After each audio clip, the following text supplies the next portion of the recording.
Now that you have 6 jazz chords learned and memorized, I'm going to teach you one more chord that will add more color to your playing. And this type of chord is going to be a dominant type of chord. Remember, there's 3 types: major, minor, or dominant.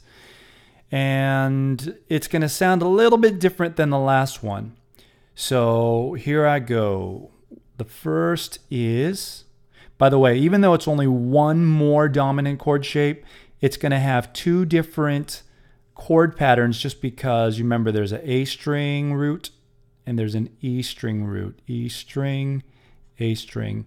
And depending on where the root is, the pattern changes. So here is the E string root. So I'm going to pick a root note on this E string. Let's just go here on the 5th fret. That would be an A. And this is what the dominant chord looks like that you already know.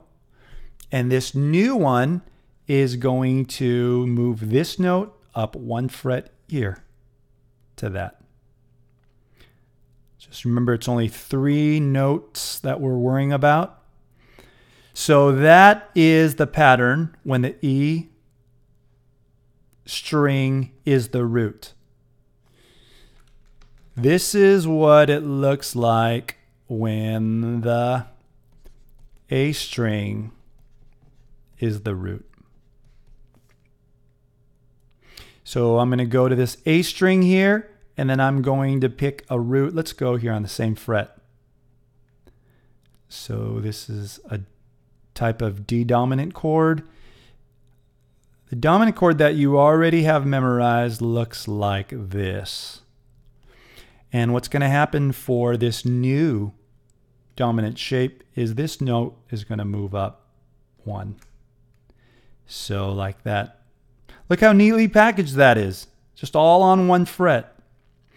Now, this type of dominant chord is going to have a little different sound than the one that you learned when you learned the 6 chords. And the best way for you to learn what the difference is just to apply it. So when you're playing your songs or a progression, just try this out versus the other one. I'll give you an example. You remember we talked about in jazz, very common, the most common progression is a 2-5-1, where the 2 is a minor, 5 is a dominant, and 1 is a major. So just pick a key, go and try to play the 2 as the minor form that you know, and when you get to a dominant chord, which 5s are dominant, instead of playing the dominant chord that you already know, substitute in these shapes there and see what it sounds like.